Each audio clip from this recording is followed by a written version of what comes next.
আসসালামু আলাইকুম।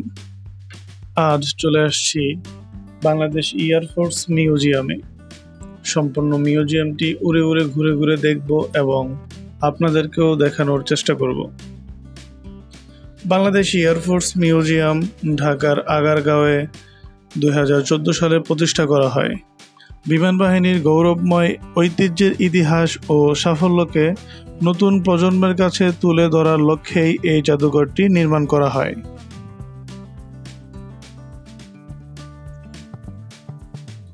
এই মিউজিয়ামে দেখতে পাবেন বাংলাদেশের প্রথম যাত্রীবাহী বিমান, ৭১-এ মহান স্বাধীনতা যুদ্ধে ব্যবহৃত বিমান, প্রশিক্ষণ বিমান, হেলিকপ্টার ও রেডার সহ বিশাল এই চত্বর জুড়ে গৌরবের সাক্ষী হয়ে সারিবদ্ধভাবে দাঁড়িয়ে আছে আরও অনেক বিমান। আপনারা এখানে আরও দেখতে পাবেন বাংলাদেশ এয়ারফোর্সের ব্যবহৃত অসংখ্য নিদর্শন।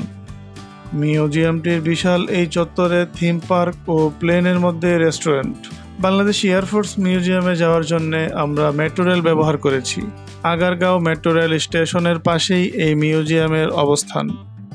মিউজিয়ামে প্রবেশ করতে হলে আপনাকে জনপ্রতি 50 টাকা করে টিকিট নিতে হবে।